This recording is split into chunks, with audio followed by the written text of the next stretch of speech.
ভালোবাসা, খুন, অতঃপর জেল। এই তিনটি শব্দ জীবনের সব কিছুই বদলে দিয়েছে তৈশীর।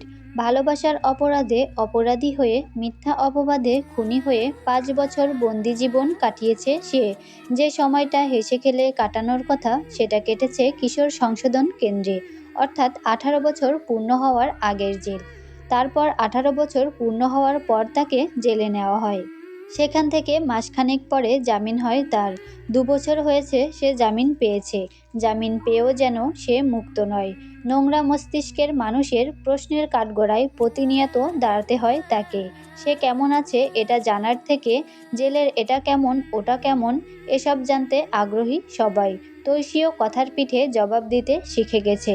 এখন সে আর আগের মতো বোকা নয়। পরিস্থিতি তাকে শিখিয়েছে বোকা হলে পৃথিবীতে বেঁচে থাকা কঠিন। কিশোরীকালের একটা কালো অধ্যায় তাকে বুঝিয়ে দিয়েছে জীবনের কেউ কারো জন্য নয়, সবাই সবার একার জন্য।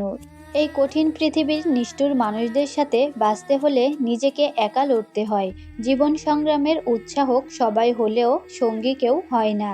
নিজের যুদ্ধ নিজেকেই করতে হয়। এই যুদ্ধ যে অনেক কষ্টের। তৈশী আর যেন পারছে না। জীবনের সাথে লড়তে লড়তে ক্লান্ত হয়ে গেছে সে। মনে হচ্ছে মরে গেলেই যেন মুক্তি। কিন্তু মরে যাওয়া মানে যে হেরে যাওয়া, মুক্তি নয়। ঘাটের সিঁড়িতে বসে জলে পা ডুবিয়ে চোখ বন্ধ করল তৈশী। রাত গভীর হচ্ছে, ঝিঝি পোকার ডাক কান ঝা ঝা করছে। বিরক্ত লাগছে তার, তবুও এখান থেকে উঠে যেতে মন চাইছে না। মেঘহীন আকাশে জ্যোৎস্নাময় এক থেলা চাঁদ উঠেছে আজ। রাতের কোলে চাঁদের আলো পড়ে প্রকৃতির রূপ দ্বিগুণ করে তুলেছে। নিজের রূপটাও যেন দেখে নিচ্ছে চাঁদ পুকুরের জলে। কি মনোহর দৃশ্য, কি এক মায়াভরা রাত। অথচ তৈশীর চোখে কোনো মায়া মুগ্ধতা কিছুই নেই। প্রকৃতির এত আয়োজন তার মন ছুঁতে পারেনি। অল্পতে মুগ্ধ হওয়া মেয়েটি আজ যেন অনুভূতি শূন্য। আপু। হঠাৎ বোনের ডাক শুনে চোখ খুলল তৈশী। পিছন ফিরে দেখল ফোনের টর্চ জ্বালিয়ে দাঁড়িয়ে আছে পালক। বড্ড বোকা মেয়ে, এরকম চাঁদের আলো থাকলে টর্চের আলোর প্রয়োজন পড়ে কি? মনে মনে হেসে উঠল। আবারও জলের দিকে তাকিয়ে বসল। পালক শব্দ করে সিঁড়ি ভেঙে এসে তৈশীর পাশে বসল। রাত 2টো বাজে, তুমি এখানে? জিন ভূতেরও ভয় নেই, তাই না? তৈশী জলের দিকে তাকিয়ে থেকে তাচ্ছিল্য হেসে উচ্চারণ করল। জিন ভূত? তারপর বলল, আসল ভয় তো মানুষকে দিয়ে, ভূত তো শুধু কোথায় পাওয়া যায়। পালক রাগান্বিত কণ্ঠে আচ্ছা। বলে বোনের মতো জলে ডোবা সিঁড়িতে পা রাখল। একবার চারদিকে তাকিয়ে মুগ্ধ হলো সে। চন্দ্রিময় রাতের দৃশ্য কি চমৎকার। পালক তৈশীর দিকে তাকিয়ে দেখল সে এক ধ্যানে পুকুরের জলে তাকিয়ে আছে। বোনের এই চুপচাপ করে বসে থাকাটা তার ভালো লাগে না। একটা দীর্ঘশ্বাস ছেড়ে জলের দিকে তাকিয়ে প্রশ্ন ছুড়ল। জীবনের সব থেকে অপছন্দের মানুষটাকে বিয়ে করার সিদ্ধান্ত কেন নিলে আপু? পালকের প্রশ্নের জবাব দিল না তৈশী। সে চুপ করে বসে আছে। পালক বলল, শিহাব ভাইকে আমার একদম পছন্দ না। একটা মানুষকে যে সবাই পছন্দ করবে এমন তো কোনো কথা নেই। তোমার পছন্দ তাকে? কিছু জিনিস অপছন্দের থাকা ভালো। তাই বলে জীবনের সঙ্গীটাও অপছন্দের হবে? কজন বুকে হাত দিয়ে বলতে পারবে তার নিজের জীবনটা তার ভীষণ পছন্দের? যেখানে জীবন পছন্দের হয় না, সেখানে জীবনসঙ্গী কি জিনিস? জীবন সঙ্গী পছন্দের থাকলে জীবনটাও পছন্দের হয়। তৈশী স্বাভাবিক গলায় বলল। তাহলে ভালোবেসে বিয়ে করার পরেও আত্মহত্যা কেন করে? পালক চুপসে গেল। তার কাছে এর কোনো জবাব নেই। সে জানে তার বোন কেন এমনটা করছে। মানুষের ধিক্কার পেতে পেতে পাথরের মতো শক্ত হয়ে গেছে মেয়েটা। এখন সে কঠোর হয়ে গেছে। কিন্তু বিয়ে নিয়েও কঠোরতা হওয়াটা মেনে নিতে পারছে না পালক। সে কিছুক্ষণ চুপ থেকে বলে উঠল, ওনাকে আমার একদম ভালো লাগে না। আমি কখনো ওনাকে আমার বোনের স্বামী বলে মেনে নিতে পারবো না, হাজার চেষ্টা করেও না। তৈশী আগের ন্যায় বলল। জীবনে সবকিছু মেনে নেয়ার চেষ্টা করাটা বড্ড বোকামো পালু। কিছু কিছু জিনিস হওয়ার ছিল বলে চালিয়ে দিতে হয়। পালকের মন খারাপ হয়ে এলো। তার বোনের এই বদলে যাওয়াটা মেনে নিতে পারে না সে। তার আগের সেই বোনকে বড্ড মিস করে, যার বুকের ভিতর কোমল একটা মন আছে। এই শক্ত মনের বোনকে সে যেন চিনতেই পারে না। বোনের এই কঠোরতা দেখে তার কষ্ট হয়। পালক মন খারাপ করে বলল, তুমি আমাকে নিয়ে আর আগের মতো ভাবো না আপু? তৈশী ম্লান হাসলো, তারপর বলল, বড় হয়ে গেছিস, এখন নিজেরটা নিজেই ভাবতে পারবি। পালকের একবার অভিমান হলো। সে চুপ করে অন্যদিকে মুখ করে বসে থাকলো। আর কথা বলবে না সে। ভেবেছিল তাকে নিয়ে ভাববে না, বলার পর তার বোন জড়িয়ে ধরে বলবে, আমি তোকে নিয়ে না ভাবলে কে ভাববে, শুনবে? কিন্তু না, তার বোন এটা বলেনি। উল্টো নিজেরটা নিজেকেই ভাবতে বলেছে। বেশ কিছুক্ষণ চলে যায়। দুবোন চুপচাপ বসে থাকে। অভিমানের সুতোটা নিজেই কাটলো পালক। নীরবতা ভেঙে সে বলল, ঋত্বিক ভাইকে মনে পড়ে? তৈশী জলের দিকে তাকিয়ে রইল।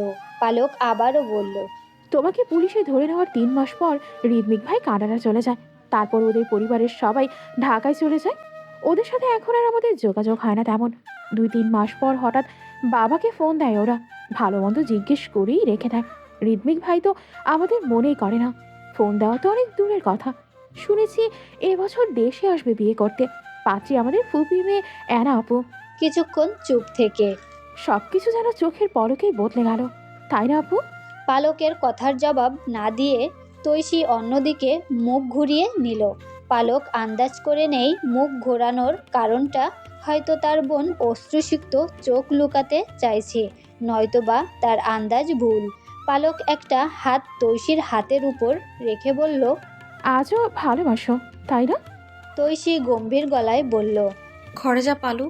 পালক হাত ছড়িয়ে এনে মাথা নিচু করে বসে রইল। তৈশী আগের ন্যায় বলল। দরজাটা এঁটে রাখিস। পালক আর কথা বাড়ালো না। তৈশীকে এ সময় এসব কথা বলা উচিত হয়নি বলে মনে করছে সে ক্ষীণ গলায়। তাড়াতাড়ি চলে আইসো। বলেই উঠে চলে গেল।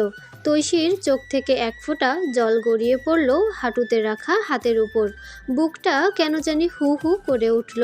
লোকের ভিড়ে যতই নিজেকে শক্ত দেখাক, দিন শেষে সেও কাঁদে, তারও কষ্ট হয়।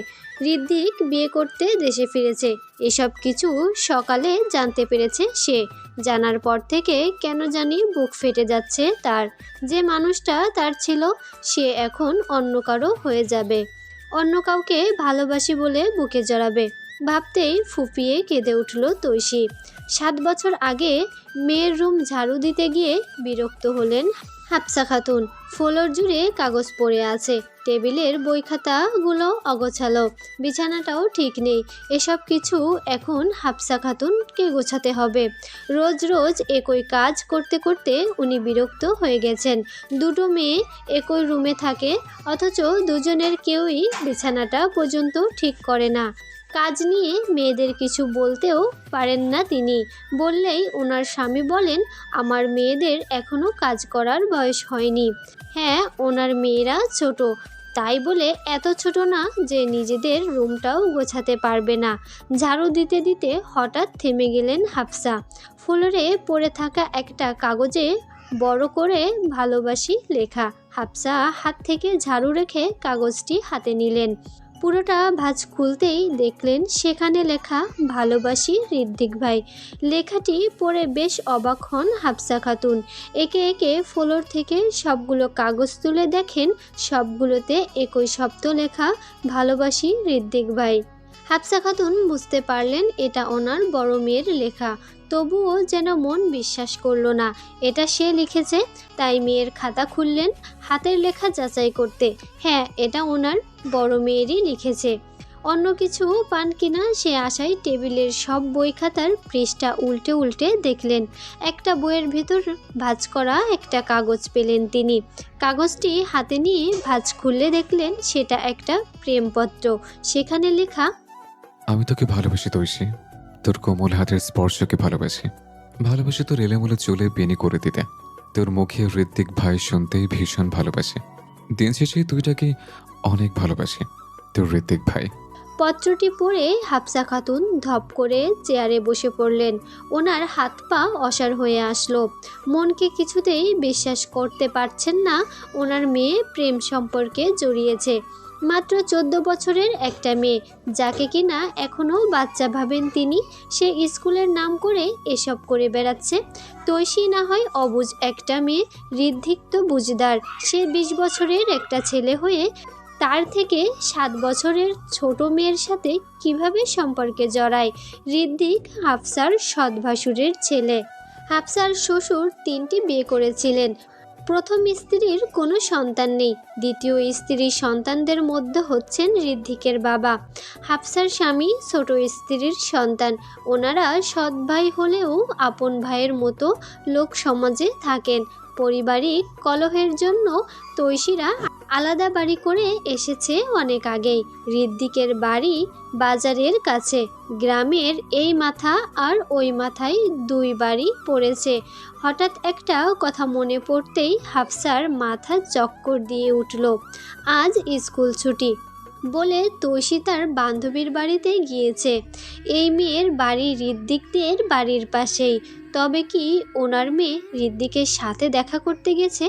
দ্রুত রুম থেকে বেরিয়ে এসে পালককে খুঁজতে লাগলেন হাফসা। পালক ওনার ছোট মেয়ে, বড় মেয়ে হচ্ছে তৈশি। এই দুটো সন্তানই ওনার। হাফসা বাইরে এসে দেখলেন তৈশি চলে এসেছে। উঠানে দাঁড়িয়ে 2 বোন গল্প করছে। হাফসা তৈশির হাত ধরে টেনে রুমে নিয়ে এসে দরজা বন্ধ করে দিলেন। ওনার আকস্মিক কাণ্ডে তৈশির মতো পালকও হতভম্ব হয়ে তাকায়। তৈশি অবাক হয়ে বলে, কি হয়েছে মা? তুমি আমাকে এইভাবে টেনে নিয়ে আসলে কেন? হাফসা কিরমির করে বললেন, এই মেয়ে, বয়স কত তোর? হ্যাঁ, বয়স জিজ্ঞেস করতে হলে এভাবে দরজা বন্ধ করতে হয়? মুখের উপর মেয়ের উল্টো জবাব শুনে আরেক ধাপ রেগে গেলেন হাফসা।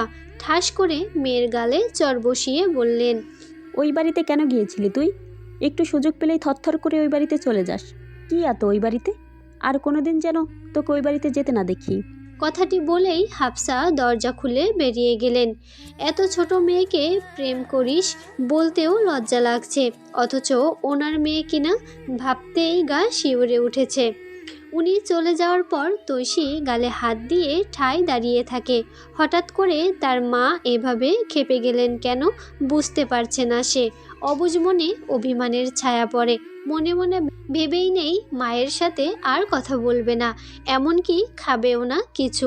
পালক এসে দেখে তৈশি গালে হাত দিয়ে দাঁড়িয়ে আছে, চোখ দুটো জলে টইটুম্বর। পালক অবুঝ প্রশ্ন ছুড়ল, মা, তোমার মেরেছে? কেন মেরেছে? বোনের কথা শুনে তৈশির কষ্ট আরেকটু নড়ে উঠল। তার থুতনি কেঁপে উঠল। বোনকে কোনো উত্তর না দিয়ে বালিশে মুখ গুজে ফ্যাস ফ্যাস করে কাঁদতে লাগে সে। 12 বছর বয়সী পালক বোকার মতো তাকিয়ে থাকে বোনের দিকে। সে বুঝতে পারছে না তার বোন কাঁদছে কেন। 1 সপ্তাহ চলে যায়। তৈশিকে স্কুলে যেতে দেন না হাফসা খাতুন। তৈশি জোর করে যেতে চাইলেও তাকে কড়া নিষেধ দিয়ে রাখেন। কিন্তু এভাবে কতদিন? মেয়েকে তো পড়তেই হবে। তাছাড়া 1 সপ্তাহ ওনার স্বামীর কাজের চাপে ছিলেন, তাই বিষয়টা খেয়াল করেননি। খেয়াল করলে তো উনি নিজেই মেয়েকে নিয়ে স্কুলে চলে যাবেন। স্কুলে না দেওয়ার নিয়ে হাফসার নানান প্রশ্নের সম্মুখীন হবেন, যার উত্তর হাফসার কাছে থেকেও নেই। মেয়ে প্রেম করে এটা স্বামীকে বললে উনি তৈশিকে একদম কেটে ফেলবেন। তাই কথাটা গোপন রাখতে সব কিছু স্বাভাবিক রাখতে হবে। মেয়ে অবুঝ, বোঝালে বুঝবে। তাই স্বামীকে না শুনিয়ে নিজেই সাবধান করবেন ভেবে নিলেন। বাধ্য হয়ে একদিন তৈশিকে স্কুলে যেতে বললেন। ওনার অনুমতি পেয়ে তৈশি 1 মুহূর্ত দেরি করলো না। তাড়াতাড়ি রেডি হয়ে বেরিয়ে গেল স্কুলের নামে। বাড়ি থেকে কিছুটা দূরে আসার পর আচমকাই ঋদ্ধিক এসে তৈশির সামনে দাঁড়ালো। এভাবে হঠাৎ আসায় তৈশি ভয় পেয়ে কিছুটা পিছিয়ে যায়। সামনে তাকিয়ে দেখে এটা তার ঋদ্ধিক ভাই। ঋদ্ধিক রক্তিম চোখে তাকিয়ে আছে তার দিকে। শ্যামবর্ণ ঋদ্ধিকের নাকের ডগাও কিছুটা লাল হয়ে আছে। তৈশি ভীতু চোখে তাকায়। ঋদ্ধিক যে রেগে আগুন হয়ে আছে এতে কোনো সন্দেহ নেই। তৈশি ক্ষীণ গলায় বলল, কেমন আছো? ঋদ্ধিক রাগান্বিত স্বরে উল্টা প্রশ্ন করে বলল, এই, কই থাকিস তুই? স্কুলে আসিস না, আমাদের বাড়ির আশেপাশেও যাস না। তোদের বাড়ি গেলে ঘন্টা পর ঘন্টা বসে আসলেও তোকে দেখা যায় না। ফোন দিলেও শুধু তোর মা তোলে। ঋতুকে দিয়ে চিঠি পাঠালাম, তারও উত্তর নেই। ভাব দেখাচ্ছিস আমায়? তৈশির অবুঝ মন সামান্য ঝাড়ি পেয়েই অভিমানে কেঁদে উঠল। ছলছল চোখে ঋদ্ধিকের দিকে তাকিয়ে রইল সে। ঋদ্ধিক তৈশীর এই অবুঝ মুখে বিষণ্ণের ছায়া দেখতে পারে না। তার বুক পড়ে রাগে তৈশীর থেকে মুখ ফিরিয়ে নেই। তৈশী কিছুক্ষণ ছলছল চোখে ঋদ্ধিকের দিকে তাকিয়ে থাকে, কিন্তু ঋদ্ধিকের কোনো হেলদোল নেই। সে আর চোখেও তৈশীর দিকে তাকাচ্ছে না। তৈশী জলসিক্ত গলায় বলল, সরি। ঋদ্ধিক তাকালো না। অভিমানে তৈশী কেঁদে দিল। ঋদ্ধিকের সামনে দাঁড়িয়ে বলল, আমি রোজ স্কুলে আসবো, তোমার সাথে দেখা করব, তবুও রাগ করো না রিদমিক ভাইয়া, প্লিজ। দেখো কান ধরছি আমি। বলতে বলতে কান ধরে তৈশী। ঋদ্ধিক আগের ন্যায় দাঁড়িয়ে রইল।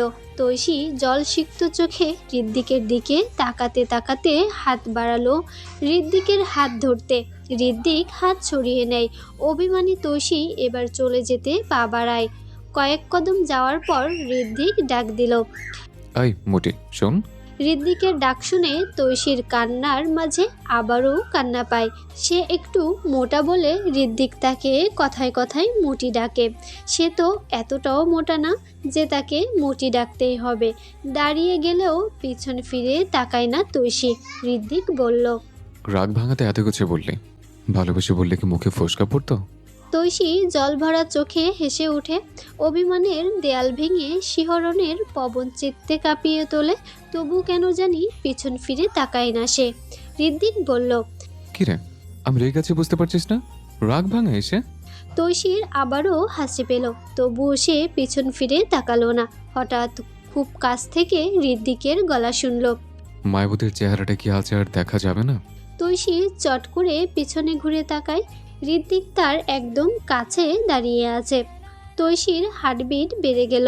ঋদ্ধিককে দেখলে তার অন্যরকম একটা অনুভূতি হয়। এই অনুভূতি তার চিত্ত কাঁপিয়ে তোলে। তৈশী দুপা পিছিয়ে দাঁড়ায়। ঋদ্ধিক কিছু একটা বলতে যাচ্ছিল। সে মুখ খোলার আগেই তৈশী চট করে ঋদ্ধিকের গালে চুমু খেয়ে স্কুলের দিকে দৌড়াতে লাগে। অপ্রত্যাশিত ঘটনায় গালে হাত দিয়ে আহম্মকের মতো দাঁড়িয়ে থাকে ঋদ্ধিক। তৈশী যে এমন একটা কাজ করবে কল্পনাই করেনি সে। যে মেয়ের হাত ধরলে ভাবতো প্রেগনেন্ট হয়ে যাবে, সে মেয়ে আজ চুমু খেলো। বেশ কিছুক্ষণ ধরে হাফসা খাতুন লক্ষ্য করছেন তৈশী বারবার নিজের ঘর থেকে উঠানে উঁকি মারছে। মেয়ের মতলব বুঝে গেলেন হাফসা। সবজি কাটা শেষ করে চালের ধান ছাড়াতে বসে গেলেন। যদিও চালে তেমন ধান নেই, তবুও কাজের অজুহাতে দেখাচ্ছেন উঠানে বসে থাকতে। তৈশী ওনার উপর প্রচণ্ড বিরক্ত হলো। ভেবেছিল সবজি কাটা শেষ হলে উনি উঠান থেকে চলে যাবেন, কিন্তু না, উনি আরেক কাজ নিয়ে বসে গেছেন। প্রচণ্ড মন খারাপ নিয়ে খাটের উপর শুয়ে পড়ল তৈশী। আজ ঋদ্ধিকের সাথে দেখা করার কথা। সে বলেছে বিকাল 3টার দিকে নদীর পাড়ে আসবে। তৈশীও যেন ঠিক সময়ে চলে যায়। এখন 4টা বাজে, অথচ মায়ের কারণে সে এখনও বাড়ি থেকে বের হতে পারছে না। না গেলে যে ঋদ্ধিক রাগ করে কথা বলা বন্ধ করে দিবে, এটা জানে তৈশী। কিন্তু যাবে কিভাবে? রাগে কষ্টে বুক ফেটে কান্না আসলো তার। অনেকটা সময় অতিক্রম হলে তৈশীকে আর উকি দিতে দেখা যাচ্ছে না দেখে হাফসা খাতুন তৈশীর ঘরের সামনে গেলেন। তৈশীকে শুয়ে থাকতে দেখে স্বস্তির নিঃশ্বাস ছেড়ে হাতের কাজ রেখে দেন তিনি। খুব চিন্তায় আছেন মেয়েকে নিয়ে। কাল রাতে মেয়েকে বুঝিয়েছেন ঋদ্ধিকের থেকে দূরে থাকতে, নিষেধ করেছেন এই সম্পর্ক যেন আর না আগায়, সেটার অনুরোধ করেছেন মেয়েকে।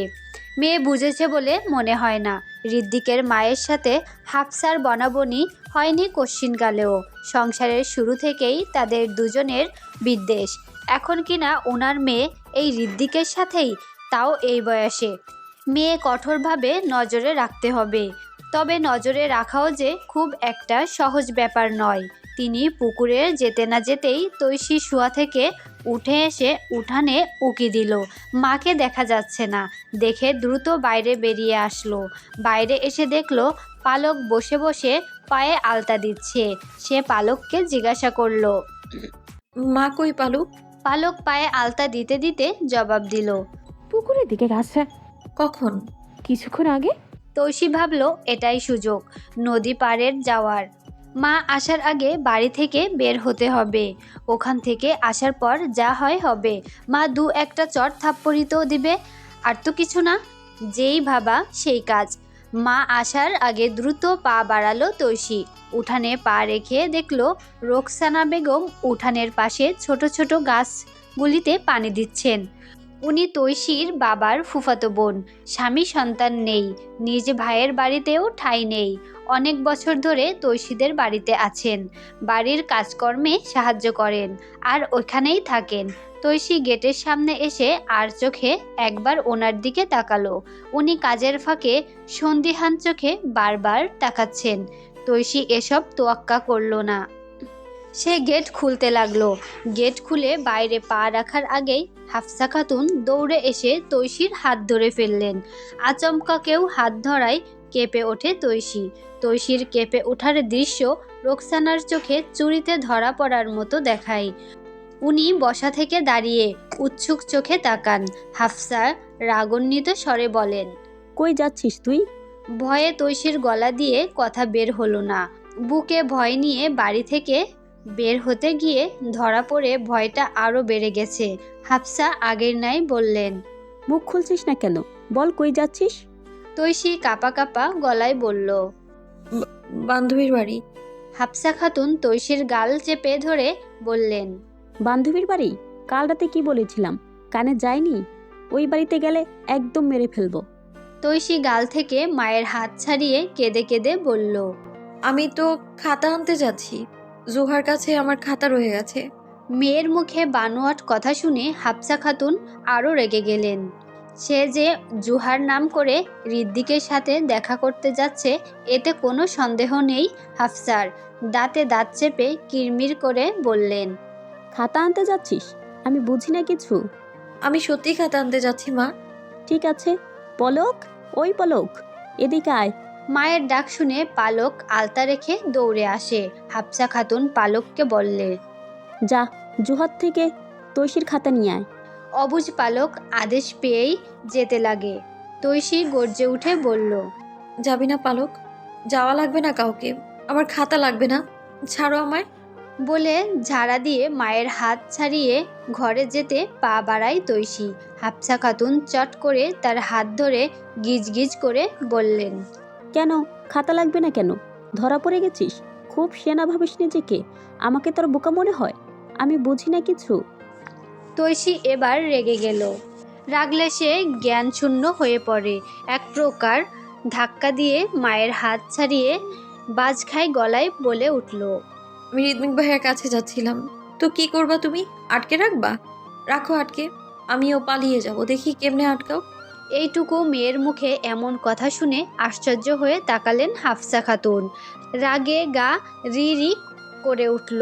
গায়ের সমস্ত শক্তি দিয়ে মেয়ের গালে থাপ্পড় বসিয়ে বললেন, পালিয়ে যাবি? খুব বার বেড়ে গেছিস না? আজ তোর বাপ আসুক। এতদিন চাপা রেখেছিলাম, এখন সব বলে দিব। এত ঋদ্মিক ভাই, তাই না? যখন ঠ্যাং ভেঙে ঘরে বসিয়ে রাখবে তখন বুঝবি। তৈশি গালে হাত দিয়ে রুষ্ট চোখে মায়ের দিকে তাকায়। উনি ধমক দিয়ে বললেন, ঘরে যা বলছি। তৈশি কেঁদে কেঁদে একবার রোকসানা বেগমের দিকে তাকালো। উনি বারবার আর চোখে তাকাচ্ছেন। ওনার গাছে পানি দেওয়া শেষ, তামাশা দেখার জন্য এটা ওটা করার বাহানায় দাঁড়িয়ে আছেন, তা বোঝাই যাচ্ছে। তৈশির খারাপ লাগলো রাগের মাথায় ওনার সামনে ঋদ্দিকের নাম মুখে নেওয়ার জন্য। ওদের সম্পর্কের কথাটা তার মা ছাড়া অন্য কেউ জানতো না। আজ রোকসানাও জেনে গেল। নিজের উপর রাগ হলো তার। কাঁদতে কাঁদতে ঘরে গিয়ে ঠাস করে দরজা লাগালো। পালক ভীতু চোখে মায়ের দিকে তাকিয়ে আছে। ওনার রক্তিম চোখ দেখে ভয়ে চুপচাপ বোনের পিছু পিছু চলে যায়।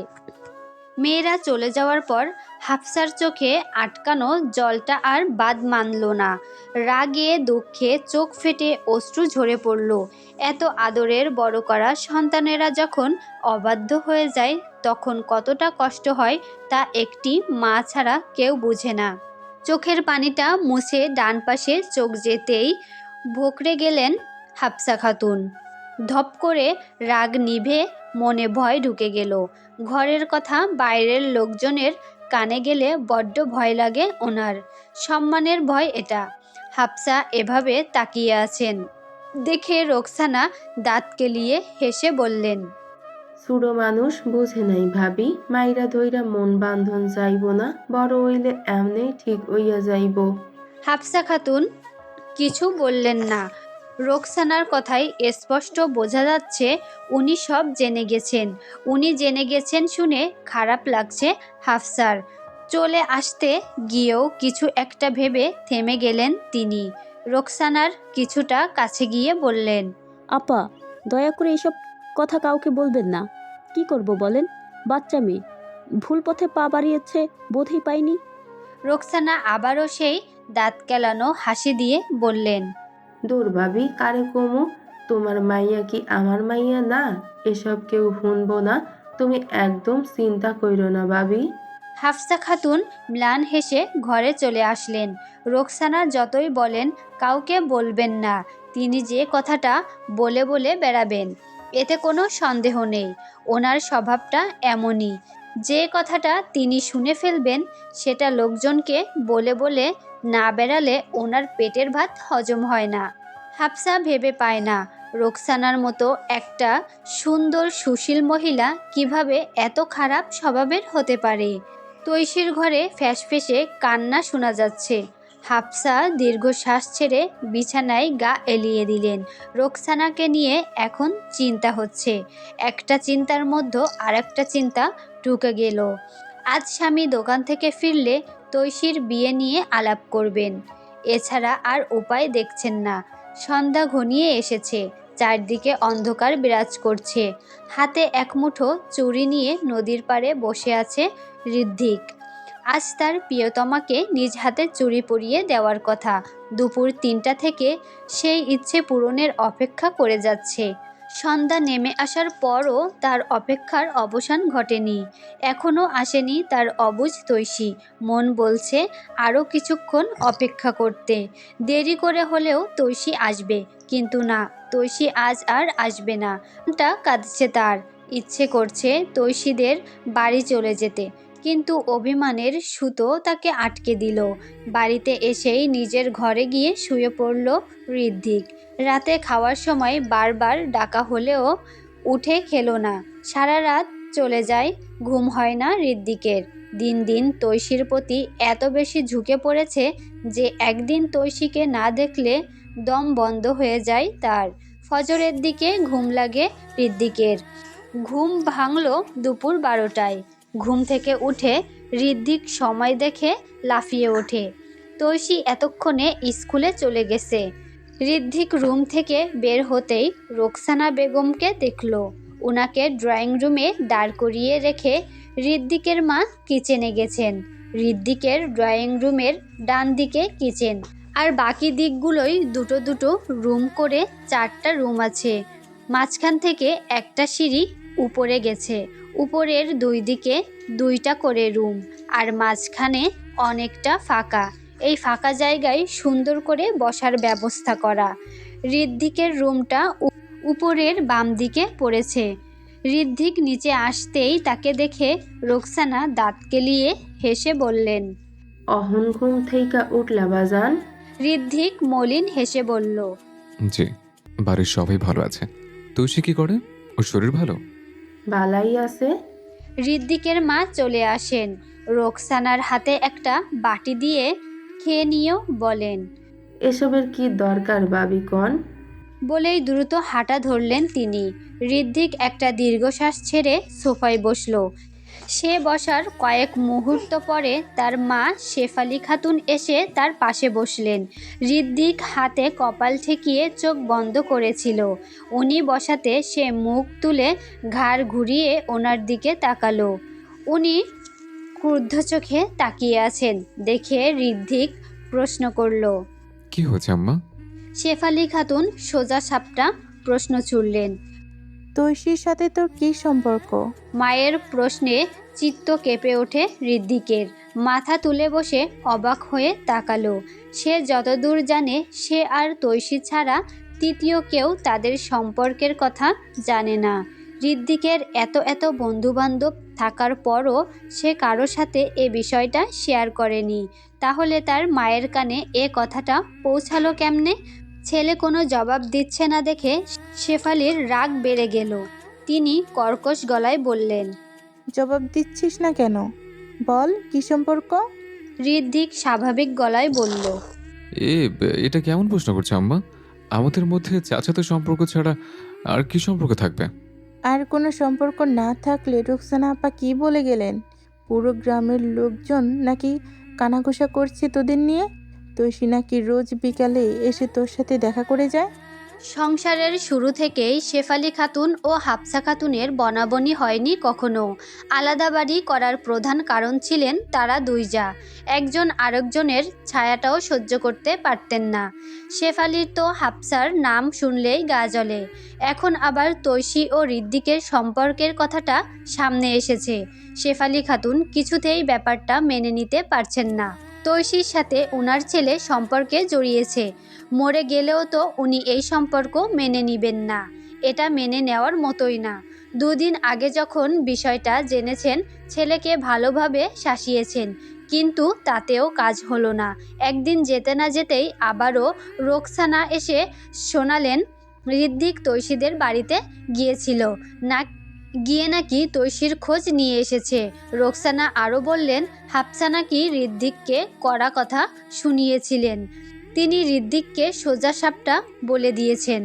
ওনার মেয়েরা বড় হয়েছে, এখন যেন রিদমিক তাদের বাড়িতে এত যাওয়া আসা না করে। রোকসানার কথাগুলো শুনে মেজাজ আরও বিগড়ে গেল শেফালির। হাফসার মতো মহিলা ওনার ছেলেকে অপমান করবে কেন? রাগে ফুঁসতে ফুঁসতে রোকসানাকে এখন থেকে চলে যেতে বললেন। রোকসানা স্বভাব সুলভ দাঁত কেলানো হাসি দিয়ে আচ্ছা ভাবি। বলে চলে যান। রেগে শেফালি চুল ছিঁড়তে ইচ্ছা করছে। ছেলেকে নিষেধ করার পরও সে তৈশীর পিছে ঘুরছে, এটা মানতে পারছেন না তিনি। সারাদিন ছেলের অপেক্ষা করলেন। প্রতিদিনের মতো সন্ধ্যার দিকে বাড়ি ফিরল ঋদ্ধিক। ছেলে বাড়ি এসেছে শুনতেই নিজের রুম থেকে বেরিয়ে আসলেন শেফালি।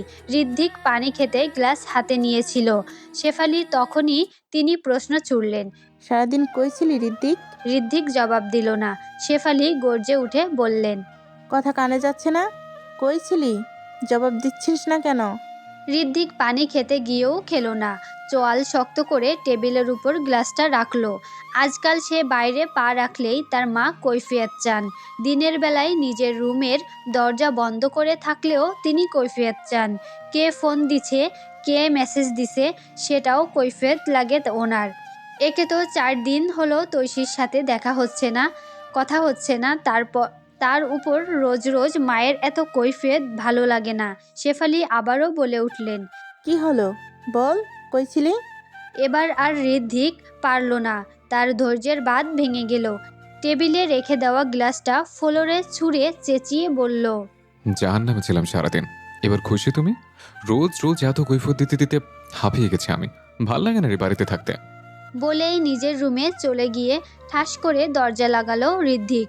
খুব কষ্ট হচ্ছে তার। ঘরে আসলে মায়ের চেঁচামেচি, বাইরে গেলে তৈশীর শূন্যতা, সব মিলিয়ে সে ভেতরে ভেতরে মরে যাচ্ছে। ভেবেছিল 2-1 দিন গেলে সব ঠিক হয়ে যাবে, কিন্তু দিন দিন তার ও তৈশীর সম্পর্কটা কঠিন হয়ে দাঁড়াচ্ছে। এভাবে চলতে থাকলে সত্যি মরে যাবে সে। শেফালি ঠায় দাঁড়িয়ে রইলেন। অবিশ্বাস্য চোখে বিষাদের জল জমে উঠল। তৈশীর জন্য ঋদ্ধিক ওনার সাথে উঁচু গলায় কথা বলল। একটা নোংরা মহিলার নোংরা মেয়ের জন্য নিজের মাকে ভুলে গেছে। চলে যায় আরও 1 মাস। এতদিন ঋদ্ধিক ও তৈশীর কোনো সাক্ষাৎ হয় না। তৈশীর বাবা মা তার বিয়ে ঠিক করেন। ছেলের বয়স তার থেকে দ্বিগুণ। ঋদ্ধিকের কানে যখন কথাটা আসে সে আর বসে থাকতে পারে না। তৈশীর এক বান্ধবীর নাম ইরা। মেয়েটা তাদের অনেকবার সাহায্য করেছে। এই বিপদেও সবার আগে ঋদ্ধিক ইরার কাছে গেল। ইরা যেন তৈশীদের বাড়িতে গিয়ে একবার ঋদ্ধিকের সাথে ফোনে কথা বলিয়ে দেয়। ইরা প্রথমে রাজি হলো না, বলল তার কোনো ফোন নেই। ঋদ্ধিক একটা ফোন হাতে ধরিয়ে অনেক আকুতি মিনতি করে বলে, এটা নিয়ে গিয়ে একবার হলে কথা বলিয়ে দাও। ইরা এক সময় রাজি হয়ে যায়। সে বিকেলের দিকে তৈশীদের বাড়িতে গেল। ইরা বিয়ের খবর শুনে এসেছে ভেবে তৈশীর মা মেয়েকে নজরে রাখেন না। ইরা কিছুক্ষণ ঘরে বসে গল্প করার পর তৈশীকে নিয়ে পুকুর পাড়ে যাওয়ার জন্য জোর করলো। তৈশী মনমরা হয়ে বসে আছে। ইরাকে দেখে যেমন মুখে হাসি ফোটেনি, এখনও সেভাবেই বসে আছে। অনেক জোড়াজুড়ির পর তৈশী ঘর থেকে বের হলো পুকুরের দিকে যাওয়ার জন্য। ওরা ওই দিকে যাচ্ছে দেখে হাফসা খাতুনের মনে এবার সন্দেহ জাগে। তিনি পালককে ওদের পিছনে পাঠান। তাকে বলে দেন ইরা ও তৈশী কি কি কথা বলে পালক যেন সব খেয়াল করে। পালককে পাঠিয়ে তিনি নিশ্চিত থাকেন।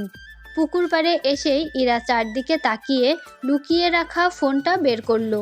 তৈশী কপাল কুঁচকে তাকালো। ইরা ফোন কোথায় পেল? প্রশ্নটা মনে উকি দিলেও মুখে আনলো না। ইরা তার হাতে ফোন ধরিয়ে বলল। তৈশীর চোখ দুটো চিকচিক করে উঠল। মুহূর্তেই সব কষ্ট উড়ে গেল। মুখে হাসি ফুটে উঠল তার। চাঁদ পাওয়ার মতো খুশি হয়ে চট করে ফোনটা হাতে নিয়ে ঋদ্ধিককে ফোন লাগালো। প্রথমবার রিং হতেই ঋদ্ধিক ফোন তুলে নেয়, যেন এই অপেক্ষায় বসেছিল। ঋদ্ধিকের কণ্ঠ শুনেই রিদমিক ভাই, বলে ফুপিয়ে কেঁদে উঠল তৈশী। ফোনের ওপাশ থেকেও ফুপিয়ে ওঠা কান্নার স্বর ভেসে এলো। তৈশী কেঁদে কেঁদে বলল, আমি মরে যাচ্ছি রিদমিক ভাই, তোমাকে ছাড়া আমি থাকতে পারছি না। ঋদ্ধিক ভেজা গলায় বলল, আর আমি খুব থাকতে পারছি, প্রতিটা মুহূর্তে মরছি আমি। ওরা আমাকে বিয়ে দিয়ে দিয়েছে। এ বিয়ে হলে আমি মরে যাবো, আমি বাঁচবো না রিদমিক ভাই। কিচ্ছু হবে না, কাঁদিস না, আমি আছি তো। মা বলেছে তার গলায় ছুরি লাগলেও তোমার সাথে বিয়ে দেবে না। আমি আর পারছি না, বিশ্বাস করো। ঘর থেকে বেরোতে চাইলে মা আমাকে মারে। বলেই ফ্যাস ফ্যাস করে কাঁদতে লাগলো তৈশী। ঋদ্ধিক কিছুক্ষণ চুপ থেকে বলল, তুই পালাবি আমার সাথে? তৈশী ইরার দিকে তাকিয়ে দু পা দূরে সরে আস্তে করে বলে। হুম। ঋদ্ধিক বলল, তাহলে আজ রাতে স্কুলের মাঠে আসবে। আজ না পড়লে সমস্যা নেই, কাল আসিস। তুই আসার আগ পর্যন্ত প্রতি রাতে অপেক্ষা করব। তৈশী আবারও আস্তে করে হুম। বলে ইরা তাড়া দিচ্ছে ফোন রাখার জন্য। ঋদ্ধিক বলে, একবার ভালোবেসে বলবে? তৈশী চোখের জল মুছে আবারও ইরার দিকে তাকালো। ইরার সামনে ভালোবাসি বলতে যেন লজ্জা পাচ্ছে। ঋদ্ধিক আবারও বলল। বলবি না ভালোবাসি? তৈশী ক্ষীণ করে বলল। স্কুলের মাঠে আসলে বলবো। ঋদ্ধিক হেসে উঠল। ইরা আর কথা বলতে দিল না। তৈশীর থেকে জোর করে ফোন নিয়ে তাড়াতাড়ি ফোনটা লুকিয়ে দেয়। প্রেম ভালোবাসার চক্করে না পড়া ইরা ধরা পড়ার ভয়ে হাত পা কাঁপছে। ওরা পুকুর পাড় থেকে আসার পর হাফসা খাতুন পালককে আলাদাভাবে নিয়ে জিজ্ঞেস করেন তৈশী ও ইরা পুকুর পাড়ে কি করছিল, কিছু নিয়ে কি কথা বলেছে। পালক বলে, ইরাপু স্কুলের পরীক্ষা নিয়ে কথা বলছিল। পালকের কথা শুনে হাফসা স্বস্তির নিঃশ্বাস নেন। অথচ তিনি বুঝতেই পারেননি ওনার এতটুকু পালক সব জেনেও মিথ্যা বলছে। রাত যত গভীর হয় তৈশীর বুক ধুকপুক করতে থাকে। পালিয়ে গিয়ে ধরা পড়বে কিনা সে ভয় তাকে আঁকড়ে ধরে। 3টার দিকে তৈশী পেছনের দরজা দিয়ে বেরিয়ে আসে। ভয়ে ভয়ে স্কুলের মাঠ পর্যন্ত যায়। সেখানে এসে দেখে ঋদ্ধিক নেই। তৈশীর ভয় আরও বাড়তে থাকে। একা একা ভয়ে হাত পা অসাড় হয়ে আসছে। চারদিকে এত এত গাছগুলিতে যেন ভূতের ছায়া দেখতে পাচ্ছে। 1 ঘন্টা অপেক্ষা করার পর ভয়ে আবারও বাড়ি চলে আসলো। মাঝরাতে কারো ঘুম না ভাঙায় তৈশী বেঁচে যায়। কেউ জানতেই পারে না সে পালিয়ে গিয়ে ফিরে এসেছে। পরের দিনটা তৈশীর অনেক কষ্টে যায়। ঋদ্ধিকের সাথে কথা না হওয়ার কষ্টের থেকে যেন এ কষ্টটা দ্বিগুণ। একবার ভাবে ঋদ্ধিক হয়তো অসুস্থ তাই আসেনি। একবার ভাবে ঋদ্ধিক হয়তো ইচ্ছে করেই আসেনি। তবুও মন বলে আরেকদিন গিয়ে দেখুক। ঋদ্ধিক তো বলেছে সে আসবে। তৈশী না যাওয়া পর্যন্ত প্রতি রাতেই আসবে। সেই বিশ্বাস নিয়ে পরদিন তৈশী আবারও যায়। কিন্তু এবারও ঋদ্ধিক আসলো না। অপেক্ষা করতে করতে ফজরের আজানের কিছুক্ষণ আগে বাড়ি চলে আসে সে। বাড়ির পেছন দিয়ে আসার সময় পুকুরের সিঁড়িতে বসে কাউকে গোসল করতে দেখে থেমে যায়। হাতের ব্যাগটা বুকের সাথে চেপে ঢোক গেলে ভয়ে ভয়ে 2 কদম সামনে এগিয়ে দেখে এটা রোকসানা বেগম। তৈশির মনে প্রশ্ন জাগে, উনি এ সময় গোসল করবেন কেন? আপাতত এসব চিন্তা বাদ দিয়ে সে আস্তে আস্তে চলে আসতে চায়, কিন্তু রোকসানা তৈশিকে দেখে ফেললেন। ভয়ে মস্তিষ্ক কাজ করে না ওনার। দৌড়ে গিয়ে পুকুরের পানিতে ঝাঁপিয়ে পড়েন। এভাবে পানিতে পড়ায় তৈশি ভয় পেয়ে যায়। এখনও ফজরের আজান দেয়নি। শুনেছে আজানের আগ পর্যন্ত বাড়ির চারপাশে মানুষের রূপ ধরে জিনেরা চলাফেরা করে। ভয়ে তৈশি চিৎকার দিতে দিতে ঘরে গিয়ে ঢোকে। মেয়ের চিৎকার শুনে ঘুম থেকে লাফিয়ে ওঠেন হাফসা খাতুন। তৈশির চিৎকার এখনও শোনা যাচ্ছে। তিনি ধাক্কা দিয়ে স্বামীকে ডেকে বললেন, এই তাড়াতাড়ি উঠো। বলেই মেয়ের ঘরে দৌড়ে যান। গিয়ে দেখেন তৈশি ঘরের পেছনের দরজা বন্ধ করছে আর ভয়ে কাঁপছে। তৈশি ওনাকে দেখেই দৌড়ে এসে জড়িয়ে ধরল। ওনার স্বামী ইমরুল খান এসে ঘরে ঢুকে হতদম্ব হয়ে বলেন, আম্মা, ও আম্মা, কি হয়েছে আমার আম্মার? তৈশি এখনও ভয়ে কাঁপছে। সে কিছুই বলতে পারছে না। পিছনের দরজায় কেউ ধাক্কা দিতেই তৈশি আহ বলে চিৎকার দিয়ে উঠল। তার মন ভাবল রোকসানার রূপী ওই জিন ঘরে চলে এসেছে। হাফসা খাতুন তৈশিকে ছাড়িয়ে গিয়ে দরজা খুলতে গেলেন। তৈশি তার বাবাকে আঁকড়ে ধরল। হাফসা দরজা খুলতেই ভেজা কাপড় হুড়মুড়িয়ে ঘরে ঢুকলেন রোকসানা। ওনাকে দেখেই তৈশি বাবা, বাবা। বলে ইমরুল সাহেবকে চাপটে ধরল। রোকসানাকে এই অবস্থায় দেখে কপাল কুঁচকে তাকান হাফসা ও ইমরুল সাহেব। হাফসা বলেন, আপা, তুমি এই অবস্থায়? রোকসানা হাঁপাতে হাঁপাতে বলেন, ভাবি, তোমার মাইয়া পালাইয়া যাইতেছিল, আমি ধইরা ফেলছি কয়ে আমারে ধাক্কা দিয়া পুকুরে ফালাইয়া দিছে। রোকসানার কথা শুনে হাফসা খাতুনের মাথায় বাজ পড়ল।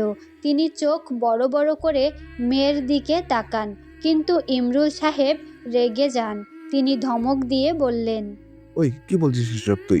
আমার মেয়ে পালিয়ে যাবে কার সাথে? সেইটা তোমার মাইয়ারে জিগাও। অয় এত রাইতে কই যাইতাছিল? কোনো পোলার সঙ্গ ছাড়া ঘর থেইকা বাহির হওয়ার সাহস পায় কেমনে? ইমরুল সাহেব ঠাস করে রোকসানার গালে থাপ্পড় বসিয়ে দিলেন। মেয়ের নামে এসব কথা শুনতে একদম সহ্য হয়নি ওনার। থাপ্পড় খেয়ে রোকসানা চ্যাত করে উঠলেন। উনি রেগে আগুন হয়ে বলেন, আমারে মারতাছো কেন? তোমার মাইয়া যে তলে তলে জল খাইতাছে গ্রামের হকগুলোই জানে। এমনে এমনে কি ভাবে বিয়া দিতে পাগল হইছে? মাইয়ারে শাসন কইরা পারতাছে না বইলাই পাগল হইছে। মাইয়া প্রেম করলে দোষ নাই, ভাগ্য গেলেও দোষ নাই, আমরা কইলেই দোষ। কথাটা বলেই দরজার সামনে থেকে ব্যাগ তুলে এনে রোকসানা বলেন, এইটা কি? মাইয়া যদি ভাগ্যা যাইতাছিল না, তাইলে এইটা কি? হাফসা আর ইমরুল চোখ বড় বড় করে ব্যাগের দিকে তাকান। সত্যি কি তবে তৈশি পালিয়ে যাচ্ছিল? রোকসানা হাতের ব্যাগ ছুঁড়ে ফেলে চলে যান নিজের ঘরে। হাফসা চুপ করে রইলেন, কোনো প্রতিবাদ করলেন না। ইমরুল সাহেব ক্রোধান্বিত চোখে হাফসার দিকে তাকালেন। মেয়ে প্রেম করেছে, অথচ হাফসা এটা একবারও ওনাকে শোনায়নি। তৈশির দিকে তাকিয়ে দেখলেন সে মাথা নিচু করে কাঁদছে। ইমরুল সাহেব মেয়েকে রাগান্বিত গলায় জিজ্ঞেস করলেন, রোকসানা, এসব কি বলে গেল? কার সাথে প্রেম করো তুমি? তৈশি জবাব দিল না। হাফসা তেড়ে এসে মেয়ের চুলের মুঠি ধরে বললেন, এখন জবাব দিচ্ছিস না কেন? এখন জবান খুল। খুব তো খড়খড় করে কথা বলছিস আমার সাথে। ইমরুল সাহেব ধাক্কা দিয়ে তৈশির থেকে হাফসাকে সরিয়ে রাগে ফুঁসতে ফুঁসতে বললেন, একদম আমার মেয়ের গায়ে হাত তুলবে না। এত শাসন করা তো শুরু থেকে আমাকে জানাওনি কেন?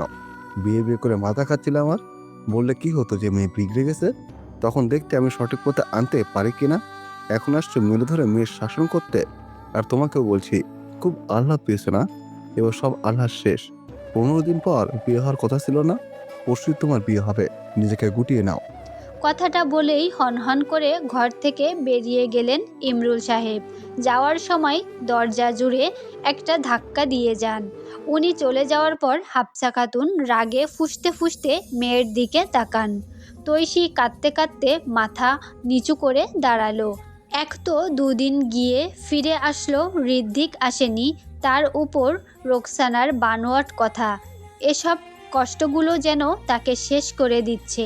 হাফসা খাতুন বললেন, এতবার বেড়েছে তোর, পালিয়ে যাচ্ছিস তুই, একবারও আমাদের মান সম্মানের কথা চিন্তা করিসলি না? তৈশী কেঁদে কেঁদে বলে। আমি আর এরকম করব না মা। হাফসা খাতুন তৈশীর গাল চেপে ধরে দাঁত কিরমির করে বললেন, চুপ থাক বেদব মেয়ে, চিৎকার দিয়ে 2-3 বাড়ির মানুষের শুনিয়ে বলছিস, আর এমন করবি না। আমি ওনাকে গোসল করতে দেখেছি, আমাকে দেখে পুকুরে পড়ে যান সেটা দেখে ভয়ে চিৎকার দিয়েছিলাম। আমি বিশ্বাস করো মা, আমি সত্যি ভয় পেয়ে গিয়েছিলাম। মেয়ের কথায় হাফসার ক্রুদ্ধ চোখ শীতল হয়ে গেল। মেয়ের গাল থেকে হাত সরে আসলো আপনা আপনি, কপালে উদ্বিগ্নতার চাপ। অনেকদিন তিনিও নিজ চোখে দেখেছেন রোকসানার মতো কেউ পুকুরের সিঁড়িতে বসা। মনে জিনের ভয় আছে বলে এসব চোখে পড়লেই এড়িয়ে যান। শুধু একদিন রোকসানাকে জিজ্ঞাসা করেছিলেন। রোকসানা উল্টে বলেন তিনিও নাকি পুকুরে কাউকে দেখেন। হাফসা ধরেই নিয়েছিলেন এসব জিন ভূতের কাজ। আজ তো জিন ভূত বলে উড়িয়ে দেওয়ার মতো বিষয় নয়। মনের মধ্যে কু ডাকতে দ্রুত চলে যান তিনি নিজের ঘরে। গিয়ে দেখেন ওনার স্বামী ঘরে নেই। হাফসা দ্রুত পায়ে রোকসানার ঘরে যান। রোকসানা কাপড় পাল্টে শুয়ে পড়েছেন। হাফসানার মন অস্থির হয়ে গেল। একটার মধ্যে আরেকটা নিতে পারছেন না তিনি। ওনার স্বামী ওনাকে ও ওনাদের মেয়েকে যথেষ্ট ভালোবাসেন। রোকসানার দিকে কখনো খারাপ চোখে তাকাতে দেখেননি। ওনার কোনো আচরণেও এমন কিছু বোঝা যায় না। তাহলে কিভাবে ওনাকে সন্দেহ করবেন তিনি? হাফসা নিজেই নিজেকে বকে উঠলেন। যে মানুষটা আজ পর্যন্ত ওনাকে একটা ফুলের টোকাও দেননি, তাকে কিভাবে সন্দেহ করছেন? হাফসার মনটা আবারও আরেকটা প্রশ্ন অস্থির করে দিল। বাড়িতে তো পুরুষ মানুষ একজনই আছেন, ওনার স্বামী। পরদিন দুপুর আসার আগেই পুরো গ্রাম জুড়ে ছড়িয়ে পড়ে তৈশী পালিয়ে যেতে গিয়ে ধরা পড়েছে। কেউ কেউ ঘুরতে আসার নাম করে তৈশীকে এক পলক দেখতে আসেন। ইমরুল সাহেব বাজারে গিয়ে কয়েকজনের প্রশ্নের সম্মুখীন হলেন। একজন তো একেবারেই বলে দিলেন। ইমরুল সাহেব বাড়িতে এসে নিজের স্ত্রীর উপর রাগ ঝাড়লেন। প্রথমবারের মতো স্ত্রীর উপর হাত তুললেন তিনি। চেঁচিয়ে রোকসানাকে বললেন ওনার বাড়ি থেকে বেরিয়ে যেতে। মেয়ে না হয় ভুল করতে যাচ্ছিল, তাই বলে পুরো গ্রাম ছড়িয়ে দেবে? তৈশীর খুব কষ্ট হয়। ঋদ্ধিকের উপর যতটা ভালোবাসা ছিল, ঠিক ততটাই ঘৃণা জন্ম নেয়। সে যদি পালিয়ে যেতে না বলতো তাহলে এত কিছু হতো না। মিথ্যা বলে তৈশীকে ঘর থেকে বের করে এতটা বদনামি বানিয়েছে। সব হয়েছে ঋদ্ধিকের কারণে, যে নিজেই রোকসানাকে দিয়ে হয়তো এমনটা করিয়েছে। নয়তো পরপর 2 দিন কেন ফিরে আসতে হলো তৈশীকে? বরপক্ষ পর্যন্ত তৈশীর পালিয়ে যাওয়ার কথাটা পৌঁছানোর আগেই বিয়ের কাজ সম্পন্ন করতে চান ইমরুল সাহেব। নিজের 2 বোনকে ফোন দিয়ে আনেন। ঋদ্ধিকের বাবাও আসেন। সবাই বসে ঠিক করে রাতে বিয়ে হবে। তাই হাফসাকে ডেকে বলেন, রাতেই বিয়ে হবে, 10-12 জন লোক আসবে, তাদের জন্য রান্না করো। স্বামীর আদেশ পেয়ে হাফসা রান্নাঘরের দিকে যান। রোকসানা আলগা ঘরে থাকেন। ঘরটার পাশ ঘেঁষে যাচ্ছিলেন হাফসা। 2 কদম এসেই থমকে যান। রোকসানা মেঝেতে পড়ে আছেন, ওনার মুখের উপর একটা বালিশ রাখা। হাফসা 2 বার রোকসানা আপা বলে ডাক দেন। কোনো জবাব না পেয়ে ঘরে পা রাখেন। বালিশ সরাতেই চিৎকার দিয়ে ওঠেন তিনি। ওনার চিৎকার শুনে সবাই দৌড়ে আসে। জিহ্বায় কামড় দেওয়া অবস্থায় চোখ উল্টে মেঝেতে পড়ে আছেন রোকসানা। ওনার নাক মুখ দিয়ে রক্ত পড়ছে। ঋদ্ধিকের বাবা এনামুল সাহেব হাতের পালস চেক করে রোকসানার চোখ বন্ধ করতে করতে পড়লেন, ইন্না লিল্লাহি ওয়া ইন্না ইলাইহি রাজিউন। পুলিশকে ফোন দিলে রাতেই পুলিশ এসে রোকসানার লাশ নিয়ে যায়। 2-1 ঘরে তল্লাশি চালিয়ে চুরির কয়েকটা ভাঙা টুকরো পায়। একটা টুকরো রোকসানার গায়ের উপর পাওয়া যায়। সবার জবানবন্দি নেওয়া হয়। ওরা বলে সবাই ঘরে বসে বৈঠক করছিল, কে বা কারা এ কাজ করেছে তারা জানে না। পরের দিন ময়নাতদন্তের পর পুলিশ জানায় ওনাকে শ্বাসরুদ্ধ করে হত্যা করা হয়েছে এবং যে ওনাকে মেরেছে তারই এই চুরির টুকরো বলে দাবি করে। তারা খোঁজ নিলে জানা যায় এগুলো তৈশির চুরির টুকরো। তৈশির এক ফুপি চিৎকার করে বলেন, এই মেয়ে এই কাজ করেছে। রোকসানা ওর মুখোশ খুলে দিয়েছে বলে ওকে মেরে ফেলেছে। ওনার কথা শুনে পুলিশ যাচাই করে দেখে সত্যি রোকসানার জন্য তৈশি বদনামি হয়েছিল। ওরা যুক্তি দেয় মনের ক্ষোভের জন্যই তৈশি ওনাকে মেরে দিয়েছে। পুলিশ এসে তৈশিকে ধরে নিয়ে যায়। তৈশি চিৎকার করে সবাইকে বলে, আমি এমনটা করিনি, আমায় বিশ্বাস করো তোমরা। কিন্তু কেউ শুনেনি ওর কথা। ফজরের সুমধুর ধ্বনি শুনে চোখ মুছে উঠে দাঁড়ালো তৈশি। অতীতের কথা ভাবতে ভাবতে রাত পেরিয়ে গেল বুঝতেই পারেনি। এই রহস্যময় অতীত তাকে প্রতি রাতে ভাবায়। রোকসানার খুনি কে? কারো সাথে কি তার অবৈধ সম্পর্ক ছিল কিনা? ঋদ্ধিকের বেইমানির কারণ কি প্রতিশোধ? সব প্রশ্নই রহস্য। তবে একটা জিনিস তৈশি ভালো করেই বুঝতে পারে, রোকসানার সাথে কারো না কারো তো অবৈধ সম্পর্ক ছিল।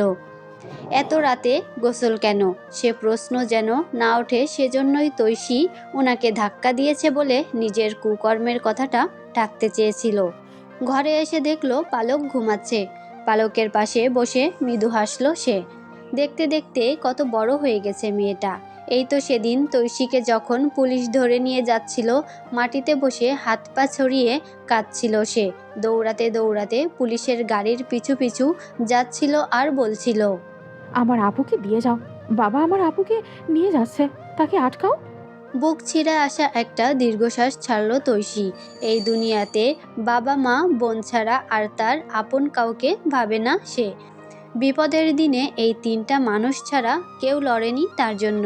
দিনের পর দিন তার বাবা দৌড়াদৌড়ি করেছেন তাকে মুক্ত করতে। অবশেষে তাদের জন্যই আজ সে মুক্ত আকাশের নিচে। ফজরের নামাজ আদায় করে পালকের পাশে শুয়ে পড়ল তৈশি। এক হাতে পালককে জড়িয়ে ধরে চোখ বন্ধ করল। মিষ্টি সুখের সংস্পর্শ শুধু বোনের কাছেই পাওয়া যায়। দুপুরের দিকে বাবা মায়ের চিল্লাচিল্লি শুনে ঘুম ভাঙল তৈশির। একরাশ বিরক্ত নিয়ে শুয়া থেকে উঠে মায়ের ঘরের সামনে গেল। পালক দরজার সামনে দাঁড়িয়ে আছে। তৈশি ওকে জিজ্ঞেস করলো কি হয়েছে। সে ঠোঁট উল্টে জানে না বুঝালো। তৈশি দেখলো তার মা হাফসা খাতুন আলমারিতে কী সব খুঁজছেন আর বলছেন, কই রেখেছো বলো, জ্বালিয়ে ছাই করব। ইমরুল সাহেব কোনো জবাব না দিয়ে আয়নার সামনে দাঁড়িয়ে শার্টের বোতাম লাগাচ্ছেন। তৈশি কৌতূহল নিয়ে পালককে জিজ্ঞেস করলো। মা কি খুঁজছে?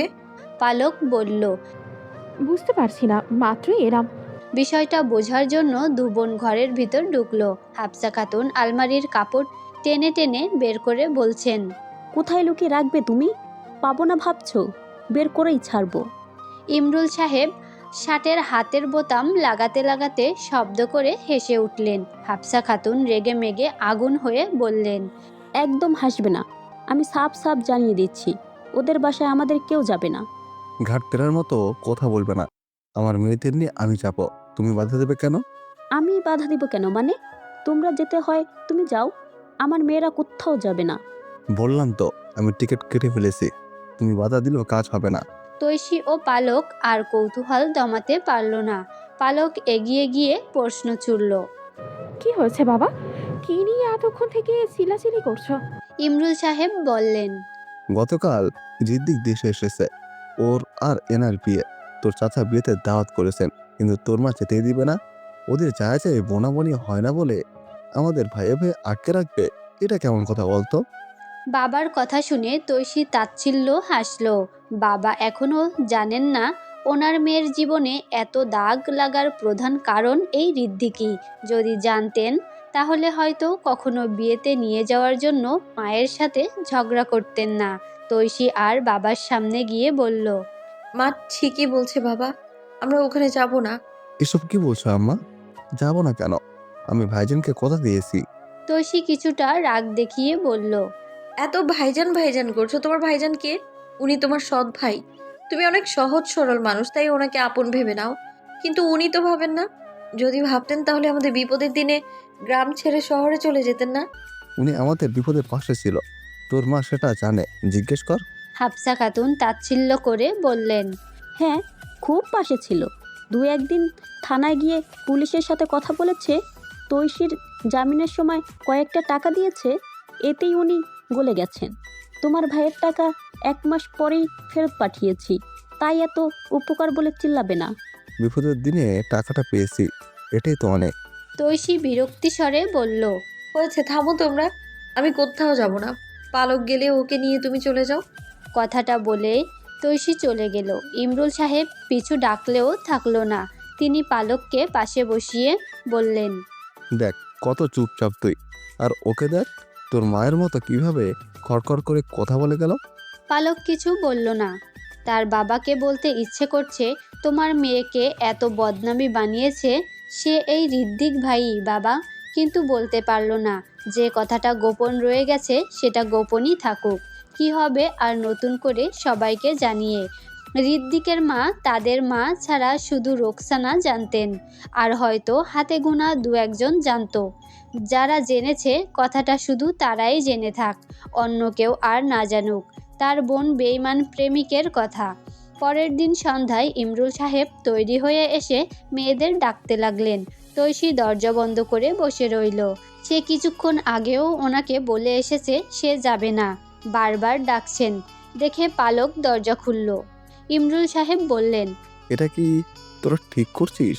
আমি ভাইজানকে কথা দিয়ে ফেলছি যে তোদের নিয়ে যাব, এখন না গেলে বলবে তোরা আমার অবাধ্য, আমার কথা শুনিস না। তৈশী গম্ভীর গলায় বলল। যার যা মন চায় ভাবো, আমি যাব না। মেয়ের কথা শুনে মুচকি হেসে তার পাশে বসলেন ইমরুল সাহেব। উনি ভাবেন ওর জীবনে এত কিছু ঘটে যাওয়ায় সে মানুষের সামনে যেতে চায় না। সারাদিন মেয়েকে মন মরা হয়ে বসে থাকতে দেখে ওনারও বুক পুড়ে। বিয়ে বাড়িতে থাকলে কিছুটা হলেও অতীত ভুলে যাবে, এটাই ভেবে ওখানে যেতে রাজি হয়েছেন তিনি। তৈশীর মাথায় হাত বুলিয়ে স্নিগ্ধ গলায় ডাকলেন। আম্মা। তৈশী তাকালো না, সে অন্যদিকে মুখ করে বসে আছে। ইমরুল সাহেব বললেন। আম্মা, তুমি ভাবছো ওখানে গেলে সবাই তোমাকে দেখে কানাঘুষা করবে? তৈশী তাচ্ছিল্য করে উচ্চারণ করলো। কানাঘুষা? তারপর বলল। কানাঘুষা আর সমালোচনা ছাড়া মানুষ আর কি পারে? আমি কারো খাইও না পড়িও না যে মানুষের কথায় থেমে থামবো। তাহলে যাবে না কেন? আমি ছোট হয়ে যাব ভাইজানের কাছে। তৈশী বিরক্ত গলায় বলল। তুমি আমাদের মতামত না নিয়ে কথা দাও কেন বাবা? তুমি কি জোর করে আমাদের নিয়ে যাবে? ইমরুল সাহেব মুখ গোমড়া করে ফেললেন।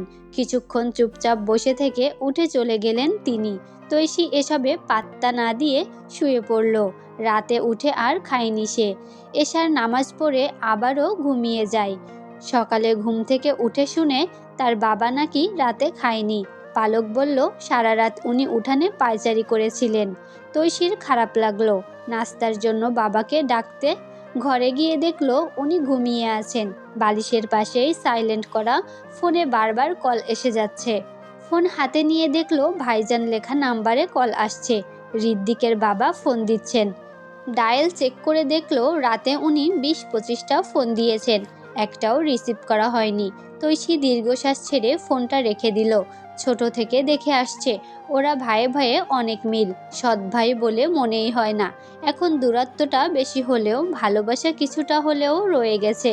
তাই হয়তো চিন্তা হচ্ছে ভাই এখনো আসেনি কেন, আর তার বাবাও হয়তো ভাইকে কি জবাব দিবেন সেটা ভেবে ফোন তুলছেন না। এর পরের দিন দুপুরের দিকেই হঠাৎ তৌশীদের বাড়ির সামনে এসে একটা গাড়ি থামে। সবাই অবাক হয়ে যায়। ঘর থেকে বের হলে দেখে ঋদ্ধিকের বাবা এসেছেন।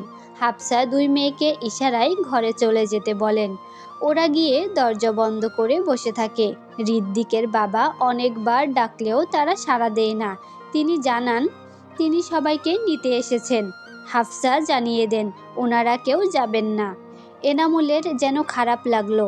ইমরুল ভাইয়ের মন খারাপ দেখতে না পেরে কথা দিলেন উনি নিয়ে যাবেন।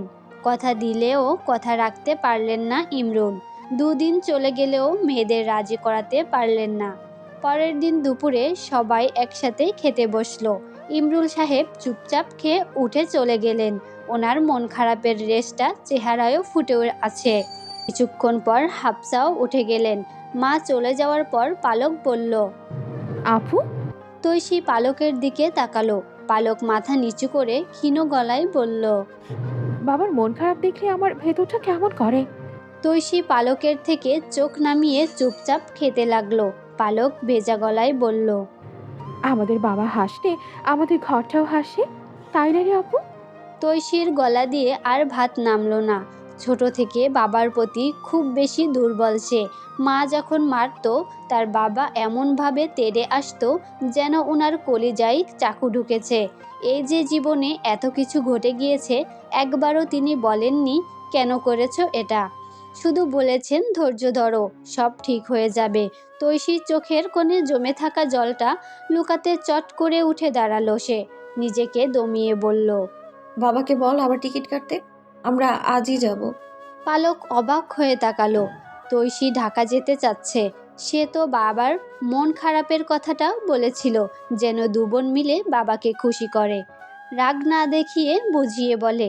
পালক কিছু বলতে চেয়েও বলল না। বাবা খুশি হলেই হলো। খাবার শেষে পালক বাবার কাছে যায়। উনি ঘরে বসেছিলেন। হাফসা খাতুন সেখানে আছেন। ড্রেসিং টেবিলের উপর একটা কাগজে কি লিখে যাচ্ছেন। হয়তো বাবাকে বাজারে পাঠাবেন। পালক ওনার দিকে তাকিয়ে কিছুটা ভয়ে ভয়ে বলল, বাবা, আপু টিকিট কাটতে বলছে, আজকেই নাকি যাবে? পালকের কথা কর্ণপাত হতেই কলম থামিয়ে দিলেন হাফসা। জিজ্ঞাসুক চোখে পালকের দিকে তাকিয়ে কপাল কুঁচকালেন। পালক মায়ের দিকে তাকিয়ে ক্ষীণ গলায় বললেন। আপু বলেছে। হাফসা কলম রেখে তৈশীর কাছে যান। তৈশী ব্যাগপত্র গুছানো শুরু করে দিচ্ছে। হাফসা খাতুন বললেন, এসব কি বলছে পলক? তুই নাকি যেতে চাইছিস ওইখানে? তৈশী কাপড় ভাঁজ করতে করতে গম্ভীর গলায় বলল, যেতে চাইছি না মা, যাচ্ছি। তোর মাথা ঠিক আছে? আমি সম্পূর্ণ সুস্থ মা, এই সুস্থতাটাই তো মানুষকে দেখাতে যাচ্ছি। কাউকে কোনো কিছু দেখতে হবে না, তুই কাপড় চোপড় রাখ।